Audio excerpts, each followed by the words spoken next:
चलिए स्वागत है एक बार पुनः आप सभी का बीपीएससी मेकर के इस नए एपिसोड में। आज के इस वीडियो में 30 और 31 अगस्त 2022 से संबंधित बिहार करंट अफेयर्स और साथ ही राष्ट्रीय और अंतर्राष्ट्रीय घटनाओं से करंट अफेयर्स के जितने भी प्रश्न बनेंगे संबंधित सारी जानकारी आपको विस्तार पूर्वक दिया जाएगा। एक बार पुनः आपको याद दिला दूं कि इस श्रृंखला के सारे वीडियो आपके बिहार के सभी पदों की परीक्षाओं के दृष्टिकोण से बहुत महत्वपूर्ण है, तो रेगुलर बेसिस पर आप यहाँ पर अपनी तैयारी को कर सकते हैं। अब यहाँ पर हम आगे बढ़ेंगे और चलेंगे पिछले वीडियो के प्रश्न पे। ये प्रश्न आपसे पिछले वीडियो में पूछा गया था। ये प्रश्न था कि राष्ट्रीय शिक्षक पुरस्कार 2022 से बिहार के किन शिक्षक को सम्मानित किया जाएगा। अभी मैंने आपको बताया था कि बिहार से 2 शिक्षक का चयन राष्ट्रीय शिक्षक पुरस्कार 2022 के लिए हुआ है। हालांकि जो सूची भेजी गई थी बिहार सरकार की तरफ से, इनमें 6 शिक्षकों का नाम था, लेकिन जो चयनित हुए हैं इनमें 2 शिक्षक हैं। एक तो शिक्षिका निशी कुमारी जो कि पटना की है, और वहीं पे दूसरी बात करें तो सौरभ सुमन जो कि सुपौल के हैं। तो इस आधार पर हमने आपको आंसर बताया था ऑप्शन नंबर ई, यानी कि उपयुक्त में से एक से अधिक। इस तरह के प्रश्न आपके लिए बहुत महत्वपूर्ण है। ये सारी जो कंप्लीट जानकारी विस्तार पूर्वक हमने आपको दिया है, सभी को आप लोग ध्यानपूर्वक बारीकी से पढ़िएगा। हो सकता है ये आपके एग्जाम में पूछे जाए। और आगे बढ़ने से पहले यहाँ पर ये ध्यान रखें कि अगस्त का महीना अब समाप्त हो चुका है। ये अगस्त महीने का अंतिम वीडियो आप देख रहे हैं। तो अगस्त महीने वाला जो करंट अफेयर्स है, जो मंथली नोट्स आता है करंट अफेयर्स का, वो एप्लीकेशन पर अपडेट कर दिया गया है। आप वहां पर जाकर के सारा मटेरियल जो है मंथली करंट अफेयर्स वो डाउनलोड कर सकते हैं। वर्ष 2021 से अब तक का जो मंथली करंट अफेयर्स का सारा नोट्स है एक साथ वहां पर आपको करंट अफेयर्स कोर्स में मिल जाएगा। और ये जो रिवीजन क्लास स्टार्ट हुआ इसका तीसरा वीडियो चैनल पर अपलोड हो चुका है। आप जाकर के ये तीनों वीडियो को देख सकते हैं। इसमें विगत 18 माह से अब तक के करंट अफेयर्स के प्रश्नों का संग्रह है। ये एक टेस्ट फॉर्मेट में है। यहाँ से आप देखने के बाद आपका कॉन्फिडेंस बहुत बिल्ड होगा, तो जरूर से जरूर इस वीडियो को देख लीजिए।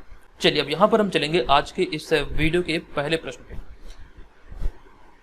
तो आज के इस वीडियो का हमारा पहला और सबसे महत्वपूर्ण प्रश्न है कि किस राज्य सरकार ने राज्य के अंदर की भ्रष्टाचार की सूचना देने वाले को इनाम देने तथा दोषी के अवैध कमाई का 2% हिस्सा देने का निर्णय लिया है। ये निर्णय अभी हाल ही में लिया गया है बिहार सरकार के द्वारा। ऑप्शन नंबर डी यहाँ पर इस प्रश्न का राइट आंसर होगा। अब यहाँ पर इस क्रिया को कैसे संचालित की जाएगी, कंप्लीट चीजें यहाँ पर हमने आगे लिखा है। तो इसके तहत हमारा पहला पॉइंट है कि भ्रष्टाचार पर नकेल कसने के लिए अब निगरानी विभाग ने सूचना देने वाले को इनाम देने की व्यवस्था की है, और सूचना सही पाए जाने पर गुप्त सेवा कोष से सूचना देने वाले व्यक्ति को 1000 से लेकर के 50,000 रुपये तक की प्रोत्साहन राशि दी जाएगी। ये सारी घोषणाएं अभी हाल ही में बिहार सरकार द्वारा किया गया है। लेकिन यहाँ पर कुछ बातें और भी है, जैसे कि अगले पॉइंट की बात करें तो साथ ही कोर्ट में आरोपी का दोष सिद्ध होने पर अधिकारी की संपत्ति जब्ती आदि से सरकार को जो आय प्राप्त होगी उसका 2% जो है वो सूचना देने वाले को दिया जाएगा। तो दोनों फैक्ट यहाँ से ध्यान रखिए। और इसमें हमारा अगला पॉइंट है, हालांकि एक कंडीशन है कि सूचना देने वाले व्यक्ति के लिए अधिकतम राशि जो है ये 5 लाख रुपए की होगी, यानी कि 5 लाख की राशि तक यहाँ पर कह सकते हैं प्रोत्साहन राशि के तौर पर दिया जाएगा सूचना देने वाले व्यक्ति को। अब यहाँ पर देखिए भ्रष्टाचार की बात आई है, तो ऐसे में जो ये सारी बातें निकलकर सामने आई है, जिस आधार पर हमने यहाँ पे प्रश्न को शामिल किया है, तो इसी सारे स्टेटमेंट में या फिर यही सारे घोषणा में एक पॉइंट हमें ये भी मिला। वहां पर एक आंकड़ा लिखा हुआ था कि बिहार में भ्रष्टाचार की बात करें तो इसमें इंजीनियर्स का बहुत बड़ा योगदान है। यानी कि हम बात करें सिंपल शब्दों में कि बिहार में जो भ्रष्टाचार होता है तो उनमें से इंजीनियर सबसे आगे है। ठीक है, हालांकि यहाँ पे हमने उस चीज को नोट नहीं किया है, आप लोग चाहे तो नोट कर सकते हैं। हालांकि ये इंपॉर्टेंट उतना है नहीं, लेकिन आपको ये ध्यान रखना हाल ही में जो बिहार सरकार के द्वारा ये घोषणा हुई है, सूचना देने वाले को यहाँ पर 1000 से 50,000 रुपये तक की प्रोत्साहन मिलेगी राशि। और वहीं पे 2% का यहाँ पर अगर कोई दोषी पाए जाते हैं और वो कोर्ट में सिद्ध हो जाता है तो उसकी जो अवैध संपत्ति होगी उसमें से 2% हिस्सा मिलेगा। और उस अवैध संपत्ति का तकरीबन कर सकते हैं मैक्सिमम जो है ये 5 लाख रुपए तक का यहाँ पर राशि मिलेगा सूचना देने वाले व्यक्ति को। आई होप कि आप यहाँ पर इन सारे पॉइंट को समझ चुके हैं। चलिए अब यहाँ पर हम चलेंगे अगले दूसरे प्रश्न पे। ये दूसरा प्रश्न बहुत इंपॉर्टेंट है कि बिहार सरकार ने खेल दिवस के अवसर पर 29 अगस्त 2022 को राज्य के कितने खिलाड़ियों और प्रशिक्षकों को सम्मानित किया है। देखिए इस प्रश्न का जो हमारा राइट आंसर होगा ये होगा ऑप्शन नंबर ए, यानी कि 211 खिलाड़ी और 6 प्रशिक्षक को भी हाल ही में बिहार सरकार द्वारा खेल दिवस के अवसर पर सम्मानित किया गया। तो ऐसे में ऑप्शन नंबर ए इस प्रश्न का हमारा राइट आंसर हो जाएगा। आपको बता दें कि बिहार सरकार के कला संस्कृति एवं युवा विभाग की ओर से बिहार खेल सम्मान के चयनित खिलाड़ियों की घोषणा के बाद राजधानी पटना के ऊर्जा भवन या फिर ऊर्जा सभागार शास्त्री नगर में चयनित 211 खिलाड़ियों और 6 प्रशिक्षकों को सम्मानित किया गया। ये आंकड़े यहाँ से ध्यान रखें, कुल मिलाकर 211 खिलाड़ी और 6 प्रशिक्षक को सम्मानित किया गया। अब यहाँ पर हमारा अगला पॉइंट है कि सम्मान राशि के तौर पर कुल 3,11,15,792 रुपये वितरित किए गए हैं। हालांकि यहाँ पर आपको ये ध्यान रखना है कि सभी खिलाड़ियों और प्रशिक्षकों को प्रशस्ति पत्र देकर भी सम्मानित किया गया है। अब यहाँ पर इनसे संबंधित एक पॉइंट को हमने ऐड किया। हालांकि जो करंट अफेयर्स वाला पीडीएफ आपको मिलेगा वहां पर हमने कुछ चीजें और भी विस्तार से लिखी। यहाँ पर जगह का अभाव था, इस वजह से हमने यहाँ पर सारी चीजें ऐड नहीं कर पाया। तो इसके तहत हमारा अगला पॉइंट है कि टोक्यो पैरालंपिक्स 2020 में पैरा बैडमिंटन में स्वर्ण पदक जीतने वाले या फिर विजेता प्रमोद भगत को 1 करोड़ रुपए और साथ साथ टोक्यो पैरालंपिक्स 2020 में पुरुष ऊंची कूद में कांस्य पदक जीतने वाले जो विजेता थे शरद कुमार को 50 लाख रुपए और प्रशस्ति पत्र देकर सम्मानित किया गया। हालांकि यहाँ पर एक पॉइंट ये भी आपको ध्यान रखना है कि बिहार में जितने भी स्टार खिलाड़ी हैं सभी किसी अन्य राज्य का प्रतिनिधित्व करते हैं, बिहार का प्रतिनिधित्व नहीं करते हैं। जैसे कि यहाँ पे मैं बात करूँ प्रमोद भगत की, तो ये उड़ीसा की तरफ से खेलते हैं। चाहिए ये सारी जानकारी यहाँ से आपको ध्यान रखना है और नोट कर लीजिए। अब यहाँ पर हमारा अगला तीसरा प्रश्न है कि किस राज्य सरकार ने हाल ही में जूता और चमड़ा उत्पाद नीति 2022 यानी कि shoe and leather product policy 2022 launch किया है। तो अभी हाल ही में इसे लॉन्च किया गया है तमिलनाडु सरकार के द्वारा। तो ऐसे में ऑप्शन नंबर ए इस प्रश्न का राइट आंसर हो जाएगा। हमारा यहाँ पर पहला पॉइंट है कि तमिलनाडु सरकार ने हाल ही में जूता और चमड़ा क्षेत्र में 2,250 करोड़ रुपए के निवेश के लिए 5 समझौता ज्ञापन अर्थात एमओयू पर हस्ताक्षर किया है। और इसके साथ हमारा अगला पॉइंट है कि साथ ही मुख्यमंत्री एम के स्टालिन ने तमिलनाडु फुटवेयर और चमड़ा उत्पाद नीति 2022 का भी अनावरण किया है। तो इस आधार पर आपको ध्यान रखना है कि अभी हाल ही में तमिलनाडु सरकार ने shoe and leather policy product 2022 launch किया या फिर इसका अनावरण किया है। तो ऑप्शन नंबर ए यहाँ पर इस प्रश्न का राइट आंसर हो जाएगा। अब यहाँ पर हम इसके उद्देश्य की बात करें तो इसका उद्देश्य वर्ष 2025 तक चमड़ा क्षेत्र में 20,000 करोड़ रुपए का निवेश आकर्षित करना है और 2 लाख लोगों के लिए रोजगार के अवसर पैदा करना है। तो ये इसका उद्देश्य है जो कि इससे संबंधित है, आपको ध्यान रखना है। वहीं पर हमने एक पॉइंट यहाँ पर यह भी शामिल किया है कि जूता और चमड़ा उत्पाद नीति 2022 लॉन्च करने वाला भारत का पहला राज्य तमिलनाडु बन गया है। मोस्ट इंपोर्टेंट है, ये आप यहाँ से ध्यान रखेंगे। अब आपको यहाँ पर कंफ्यूजन ना हो इस वजह से हमने एक पॉइंट ये भी शामिल कर दिया है। आपको याद होगा कुछ समय पहले बिहार सरकार ने लेदर एंड टेक्सटाइल पॉलिसी को मंजूरी दिया था। उस चीज को यहाँ पर हमने लिखा कि हाल ही में बिहार सरकार ने भी चमड़ा और कपड़ा नीति अर्थात लेदर एंड टेक्सटाइल पॉलिसी को मंजूरी दिया था या फिर इसे लॉन्च किया था। ये यहाँ से आपको ध्यान रखना है। तमिलनाडु की बात किया जाएगा तो शू एंड लेदर प्रोडक्ट, जबकि बात रह जाएगी बिहार की तो लेदर एंड टेक्सटाइल पॉलिसी। दोनों थोड़ा सा अलग है, तो दोनों में डिफरेंस यहाँ से याद रखिए, एग्जाम में आप कंफ्यूज नहीं करेंगे। ठीक है, अब यहाँ पर हमारा अगला होगा चौथा प्रश्न। ये प्रश्न है कि कितने मीटर के बेस्ट थ्रो के साथ नीरज चोपड़ा ने लुसाने डायमंड लीग का खिताब जीत लिया है और इस खिताब को जीतने वाले पहले भारतीय बने हैं। तो इस प्रश्न का हमारा राइट आंसर होगा ऑप्शन नंबर बी अर्थात 89.08 मीटर के बेस्ट थ्रो के साथ इस खिताब को नीरज चोपड़ा ने अपने नाम किया है। आपको जानकारी यहाँ पर दे दूं कि नीरज चोपड़ा ने हाल ही में 89.08 मीटर के अपने पहले थ्रो के साथ लुसाने डायमंड लीग का खिताब या फिर डायमंड लीग जीत लिया है। साथ ही साथ आपको यहाँ पर ये ध्यान रखना है, इसके साथ ही वे लुसाने डायमंड लीग 2022 से जीतने वाले पहले भारतीय बन गए हैं। मोस्ट इंपॉर्टेंट है, इनके नाम और भी कई सारी उपलब्धियां हैं। मैंने समय समय पर तमाम चीजें आपको बताते रहा हूँ। अब यहाँ पर हमारा अगला पॉइंट है कि हाल ही में नीरज चोपड़ा ने भारत को वर्ल्ड एथलेटिक्स चैंपियनशिप जो कि अमेरिका में आयोजित होगा, आपको याद होगा मैंने आपको इसकी कंप्लीट जानकारी दिया था कि अमेरिका में अभी हाल ही में वर्ल्ड एथलेटिक्स चैंपियनशिप आयोजित हुआ था जिसमें कि नीरज चोपड़ा ने रजत पदक भारत को दिलाया था। लेकिन यहाँ पर नीरज चोपड़ा मतलब कह सकते हैं थोड़ा सा जख्मी हो गए थे, जिस वजह से कॉमनवेल्थ गेम्स जो कि बर्मिंघम ब्रिटेन में आयोजित हुआ वहां पर पार्टिसिपेट नहीं कर पाए। और फिर इसी में अगला पॉइंट है कि अंजू बॉबी जॉर्ज के बाद वह ऐसा करने वाले सिर्फ दूसरे एथलीट बने हैं, यानी कि वर्ल्ड एथलेटिक्स चैंपियनशिप में पदक जीतने वाले नीरज चोपड़ा दूसरे भारतीय हैं। और यहाँ पर आपको ध्यान रखना है इससे पहले अंजू बॉबी जॉर्ज ने 2003 में भारत को पदक दिलाया था। ठीक है, तो ये यहाँ से ध्यान रखें। अब यहाँ पर हमारा अगला पॉइंट है कि अमेरिका में आयोजित, देखिए इसी चीज को हमने आगे लिखा कि अमेरिका में आयोजित वर्ल्ड एथलेटिक्स चैंपियनशिप के दौरान नीरज चोपड़ा को चोट लगी थी, जिस वजह से कॉमनवेल्थ गेम्स 2022 में वे शामिल नहीं हुए थे। कॉमनवेल्थ गेम्स 2022 की बात करें तो ये इसका 22वां संस्करण था जो कि ब्रिटेन की बर्मिंघम में आयोजित हुआ था। और इसका जो कह सकते शुभंकर जो निर्धारित था इस वर्ष, तो आपको ध्यान रखना मैंने आपको बताया था पेरी द बुल इस वर्ष का शुभंकर था। अब यहाँ पर हमारा अगला पॉइंट है कि हालांकि 2018 गोल्ड कोस्ट कॉमनवेल्थ गेम्स में स्वर्ण पदक नीरज चोपड़ा ने जीता था। यहाँ पर आप लोग नोट कर लीजिएगा, नीरज चोपड़ा ने 2018 गोल्ड कोस्ट कॉमनवेल्थ गेम्स में स्वर्ण पदक अर्थात गोल्ड मेडल भारत को दिलाया था। अब यहाँ पर मैं आपसे एक प्रश्न पूछ रहा हूँ, आप लोग कमेंट कीजिएगा कि कॉमनवेल्थ गेम्स 2022 में भारत ने कुल कितने पदक अपने नाम किए हैं, और साथ ही साथ अगर आपको जानकारी हो तो विस्तार पूर्वक लिखेगा इसमें से कितने गोल्ड, कितने सिल्वर और कितने ब्रॉन्ज शामिल हैं। देखते हैं कितने लोग बता पाते हैं। हालांकि इसकी कंप्लीट जानकारी हमने आपको पहले भी दे दिया है। चलते हम यहाँ पर अगले 5वें प्रश्न पे। हमारा 5वां प्रश्न की हाल ही में खबरों में रहा माअन चक्रवात से कौन सा देश प्रभावित हुआ है। ये बहुत अभी खबरों में था और इस प्रश्न का हमारा राइट आंसर होगा माअन चक्रवात से अभी हाल ही में फिलीपींस से प्रभावित हुआ है। तो ऑप्शन नंबर ए यहाँ पर इस प्रश्न का राइट आंसर होगा। आपको ध्यान रखना, माअन चक्रवात से फिलीपींस से प्रभावित हुआ है और इसको लेकर के यानी कि इस चक्रवात के कारण फिलीपींस के जो राष्ट्रपति हैं फर्डिनेंड रोमुअल्डेज मार्कोस ने मेट्रो मनीला और 6 अन्य प्रांतों में सभी स्तरों पर कक्षाओं और सरकारी काम को निलंबित करने का आदेश भी दिया था। यानी कि एक तरह से देखा जाए तो यहाँ पर हाई अलर्ट जारी किया गया था। तो आपको ध्यान रखना, माअन चक्रवात जो संबंधित है ये फिलीपींस से संबंधित है। अब यहाँ पर फिलीपींस शब्द सुनते ही आपके दिमाग में एक पॉइंट क्लिक करना चाहिए। मैंने आपको कुछ समय पहले ही आई थिंक 4 से 5 दिन पहले एक जानकारी आपको दिया था कि हाल ही में भारत ने ब्रह्मोस मिसाइल की आपूर्ति के लिए फिलीपींस के साथ समझौता किया था। ये सारी जानकारी ऑलरेडी हमने आपको दिया है। आई होप कि आप इन सारी चीजों को ध्यान रख रहे हैं। अगर आप रिवाइज करते रहेंगे तो चीजें आपके लिए आसान रहेगी और आप एग्जाम में बेहतर स्कोर कर पाएंगे। सिर्फ पढ़ना ही इंपॉर्टेंट नहीं होता, चीजों को याद रखना भी बहुत बहुत इंपॉर्टेंट होता है। चीजें तभी आपके लिए आसान होगी याद रखने में जब तक आप इसे बार बार रिवाइज नहीं करेंगे।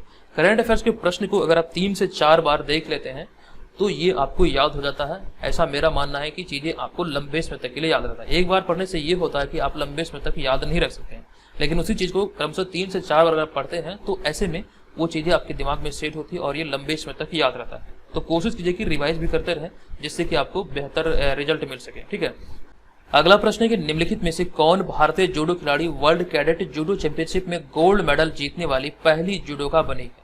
इंपॉर्टेंट प्रश्न है, आप इसे नोट करेंगे इंपॉर्टेंट प्रश्नों की श्रेणी में। और इस प्रश्न का हमारा राइट आंसर होगा ऑप्शन नंबर सी, यानी कि लिंथोई चनम्बम इस प्रश्न का राइट आंसर होगा।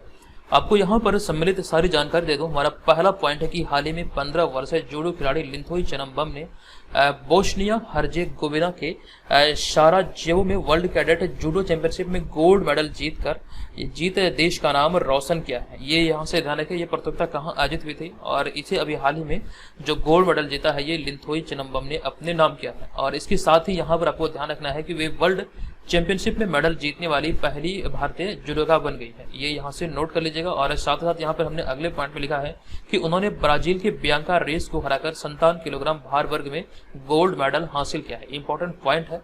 और साथ साथ यहाँ पर अगला पॉइंट हमारा ये है कि लिंथोई चनम्बम का जन्म मणिपुर की राजधानी इम्फाल में एक किसान परिवार में हुआ था। यहाँ पर आपके एग्जाम में प्रश्न बन सकते हैं कि लिंथोई चनम्बम जिन्होंने अभी हाल ही में वर्ल्ड चैंपियनशिप में मेडल भारत को दिलाया गोल्ड मेडल, तो ये किस राज्य से संबंधित है या फिर कहाँ की रहने वाली है। तो ये 15 वर्षीय लिंथोई चनम्बम भारत के मणिपुर की रहने वाली है। मणिपुर की ही मीराबाई चानू भी रहने वाली है। चलिए अब यहाँ पर हम चलते हैं अगले 7वें प्रश्न पे। हमारा 7वां प्रश्न की हाल ही में खबरों में रहा घनसारी शोखुवी रेलवे स्टेशन के बारे में निम्नलिखित में से कौन सा कथन सत्य है। तो इस तरह के स्टेटमेंट वाले प्रश्नों में सभी विकल्प को आपको पढ़ना है। तो हमारा पहला विकल्प है कि यह नागालैंड का दूसरा रेलवे स्टेशन है। ये बिल्कुल सत्य है। वहीं पे हम अगले पॉइंट की बात करें तो यह भारत में सर्वाधिक ऊंचाई पर स्थित रेलवे स्टेशन है। ये गलत है। यह लद्दाख की पहली रेलवे स्टेशन है। ये भी गलत है। यह केवल महिलाओं द्वारा संचालित स्टेशन है। ये भी गलत है। तो ऐसे में देखा जाए, हमसे पूछा गया था कौन सा कथन सत्य है, तो ये वाला ऑप्शन नंबर ए यहाँ पर सत्य हो जाएगा। यह नागालैंड का दूसरा रेलवे स्टेशन है। इनसे संबंधित सारी जानकारी हमने यहाँ पर लिखा है कि हाल ही में नागालैंड को अपना दूसरा रेलवे स्टेशन घनसारी शोखुवी रेलवे के रूप में मिला है। और इसके साथ आपको यहाँ पर यह ध्यान रखना है कि तकरीबन 100 से अधिक वर्षों के अंतराल के बाद नागालैंड को यह दूसरा रेलवे स्टेशन मिला है और इसका नाम है घनसारी शोखुवी रेलवे स्टेशन, या फिर आप शॉर्ट में शोखुवी रेलवे स्टेशन ऐसे करके भी याद रख सकते हैं। हमारा यहाँ पर अगला पॉइंट है कि हालांकि इससे पहले नागालैंड के दीमापुर रेलवे स्टेशन को 1903 में खोला गया था, जो कि पहला रेलवे स्टेशन था नागालैंड का। ठीक है, तो तभी से लेकर अब तक केवल एक ही रेलवे स्टेशन था नागालैंड में। नागालैंड की राजधानी है कोहिमा। और यहाँ पर हमारा अगला पॉइंट की बात करें तो यहाँ के जो मुख्यमंत्री हैं नागालैंड के नेफ्यू रियो ने सोकुबी रेलवे स्टेशन से डोनी पोरो एक्सप्रेस को हरी झंडी दिखाकर इसकी शुरुआत की है। चलिए, हमारा अगला पॉइंट है कि हाल ही में 31वें व्यास सम्मान 2021 से निम्नलिखित में से किसे या फिर किन्हें सम्मानित किया गया है। हालांकि इसकी घोषणा पहले हुई थी, अभी हाल ही में इन्हें सम्मानित किया गया है। तो ऐसे में इस प्रश्न का हमारा राइट आंसर है ऑप्शन नंबर सी, यानी कि असगर वजाहत। और इसके तहत हमारा पहला पॉइंट है कि उपन्यासकार नाटककार असगर वजाहत को उनके नाटक महाबली के लिए 31वें व्यास सम्मान से सम्मानित किया गया है। और आपको ये ध्यान रखना है कि महाबली नाटक किस पर आधारित है, इसका विषय वस्तु क्या है, ये आपके एग्जाम में पूछे जा सकते हैं, क्योंकि इन्हें जो ये सम्मान मिला है 31वां व्यास सम्मान, ये इन्हीं नाटक के लिए मिला है। तो यहाँ पर आपको ये ध्यान रखना है कि महाबली नाटक जो है ये मुगल सम्राट और तुलसीदास पर केंद्रित है। तुलसीदास की बात करें तो रामचरितमानस के जो रचनाकार हैं वो तुलसीदास ही हैं। आई होप कि आपको याद होगा। अब यहाँ पर हमारा अगला पॉइंट है, बात करें व्यास सम्मान की, तो यह पुरस्कार के बिरला फाउंडेशन की ओर से दिया जाता है। और यह सम्मान वर्ष से ठीक 10 वर्ष की अवधि तक, यानी कि सम्मान जब भी ये दिया जाता है तब से लेकर के 10 वर्ष की अवधि तक प्रकाशित किसी भी भारतीय नागरिक की हिंदी की एक उत्कृष्ट साहित्यिक कृति को व्यास सम्मान प्रदान किया जाता है। यानी कि शॉर्ट में आप समझिए कि जो भी सम्मान मिलता है, जैसे मान लीजिए यहाँ पर जो 31वां व्यास सम्मान असगर वजाहत को मिला है, तो ऐसे में यहाँ पर इस बात का ध्यान रखा जाता है कि असगर वजाहत द्वारा पिछले 10 वर्षों में कभी भी 10 वर्ष की अवधि में जो रचनाएं प्रकाशित हुई है, अगर वो रचना सर्वश्रेष्ठ पाया जाता है, वो हिंदी में होना चाहिए और वो भारतीय होना चाहिए, तो ऐसे में अगर उसका चयन होता है तो व्यास सम्मान से वो सम्मानित किए जाते हैं। तो यही वो बात है जो कि आपको यहाँ से ध्यान रखना है। अब इस पुरस्कार की बात करें तो इसकी जो शुरुआत हुई थी ये वर्ष 1991 में हुई थी। और यहाँ पर एक पॉइंट यह है कि इसमें पुरस्कार स्वरूप 4 लाख रुपये, प्रशस्ति पत्र और प्रतीक चिन्ह प्रदान किया जाता है। ये सारी बातें इनसे संबंधित है, आप नोट कर लीजिए, आपके एग्जाम में पूछे जाने की प्रबल संभावना यहाँ से बन रही है। नेक्स्ट होगा हमारा यहाँ पर 9वां प्रश्न। ये प्रश्न है कि निम्नलिखित में से कहाँ भारत का पहला 3D पोस्ट ऑफिस स्थापित किया जाएगा। ये घोषणा अभी हाल ही में हुई है और इस प्रश्न का हमारा राइट आंसर है ऑप्शन नंबर बी, अर्थात कर्नाटक। आपको ध्यान रखना ऑप्शन नंबर बी इस प्रश्न का राइट आंसर होगा। हमारा पहला पॉइंट है कि भारत का पहला 3D मुद्रित डाकघर बेंगलुरु कर्नाटक में स्थापित किया जाएगा। इसको लेकर अभी हाल ही में ये सारी घोषणाएं हुई है। और इस पोस्ट ऑफिस की बात करें तो इस पोस्ट ऑफिस भवन का जो निर्माण होगा लार्सन एंड ट्रूबो कंपनी अर्थात LNT द्वारा किया जाएगा। ये भी इंपॉर्टेंट है। नेक्स्ट पॉइंट इसी में है कि जो वर्तमान समय में भारत में निर्माण के लिए 3D प्रिंटिंग आधारित उपयोग करने वाली एकमात्र कंपनी है, जिसके द्वारा इसका भी यानी कि कर्नाटक में ये 3D पोस्ट ऑफिस का स्थापना किया जाएगा LNT कंपनी के द्वारा। अब यहाँ पर हमारा अगला पॉइंट है कि इसके निर्माण में 25 लाख रुपये खर्च होंगे, ये इसकी अनुमानित राशि है। और इस साथ साथ बात करें इस 3D पोस्ट ऑफिस की, तो ये समान डाकघरों की तरह ही कार्य करेगा। और ये यहाँ पर मतलब समान डाकघर में जिस तरह से प्रक्रियाएं संचालित होती है वैसे ही यहाँ पर भी होगी। नेक्स्ट होगा हमारा यहाँ पर 10वां प्रश्न। ये प्रश्न है कि भारत की अमूर्त सांस्कृतिक विरासत को बढ़ावा देने तथा उसकी रक्षा के लिए रॉयल एनफील्ड के साथ किसने साझेदारी की है। तो अभी हाल ही में रॉयल एनफील्ड के साथ साझेदारी किया गया यूनेस्को के द्वारा, अर्थात ऑप्शन नंबर डी यहाँ पर इस प्रश्न का राइट आंसर हो जाएगा। इसके तहत हमारा पहला पॉइंट यहाँ पर यह है कि हाल ही में लद्दाख और पूर्वी भारत में हिमालय की अमूर्त सांस्कृतिक विरासत से संबंधित दिल्ली स्थित बीकानेर हाउस में 4 दिवसीय जर्नी अक्रॉस हिमालय नाम से प्रदर्शनी का आयोजन किया गया है। आपके एग्जाम में प्रश्न बन सकते हैं कि जर्नी अक्रॉस हिमालय नामक प्रदर्शनी कहाँ आयोजित की है। तो दिल्ली के बीकानेर हाउस में ये 4 दिवसीय समारोह का आयोजन किया गया। और यहाँ पर आपको ये ध्यान रखना, यहीं पर यूनेस्को ने बाइक निर्माता कंपनी रॉयल एनफील्ड के साथ साझेदारी की है। अब यहाँ पर हम इसके उद्देश्य की बात करें तो इस समझौते का उद्देश्य हिमालयी क्षेत्रों में सांस्कृतिक विरासत के पहलुओं का दस्तावेजीकरण करना तथा इसका प्रचार और संरक्षण करना है। ये सारे मतलब कह सकते हैं इसका उद्देश्य है। इसी उद्देश्य को लेकर के अभी हाल ही में ये समझौता यूनेस्को और रॉयल एनफील्ड के साथ हुआ है। नेक्स्ट होगा हमारा यहाँ पर 11वां प्रश्न। ये प्रश्न की नीति आयोग द्वारा किसे भारत का सर्वश्रेष्ठ आकांक्षी जिला घोषित किया गया है। आप इस प्रश्न को इंपॉर्टेंट प्रश्नों की श्रेणी में रखेंगे, आपसे यहाँ पर प्रश्न एग्जाम में पूछे जा सकते हैं। तो उत्तराखंड का हरिद्वार जिला को भारत का सर्वश्रेष्ठ आकांक्षी जिला घोषित किया गया। 112 आकांक्षी जिलों की सूची में, जिसमें कि 112 आकांक्षी जिलों की सूची में हरिद्वार को पहला स्थान मिला है और ये उत्तराखंड राज्य का एक जिला है। नेक्स्ट हमारा 12वां नंबर प्रश्न है कि निम्नलिखित में से कौन क्रिकेट के तीनों प्रारूपों में 100 मैच खेलने वाले एकमात्र भारतीय खिलाड़ी कौन है। यानी कि यहाँ पर जो 2 बार लिखा गया प्रश्न को थोड़ा सुधार कर लीजिएगा कि निम्नलिखित में से क्रिकेट के तीनों प्रारूपों के, यहाँ पे के नहीं बल्कि में होना चाहिए, तीनों प्रारूपों में 100 मैच खेलने वाले एकमात्र भारतीय खिलाड़ी कौन बने हैं।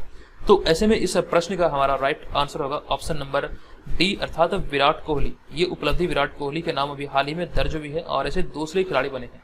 इसी चीज को हमने यहाँ पर पॉइंट में लिखा कि विराट कोहली तीनों फॉर्मेट कहने का मतलब यहाँ पर यह है कि आईसीसी में वर्तमान समय 3 फॉर्मेट है, एक तो है टेस्ट, एक है वनडे और एक है T20। तो तीनों फॉर्मेट में 100 मैच खेलने वाले भारत की तरफ से पहले और दुनिया के दूसरे खिलाड़ी बने हैं, ये यहाँ से ध्यान रखना आपको। और यहाँ पर हमारा अगला पॉइंट है कि विराट कोहली से पहले तीनों फॉर्मेट में 100 या फिर इससे ज्यादा मुकाबले न्यूजीलैंड के पूर्व बल्लेबाज रॉस टेलर ने ही खेले हैं।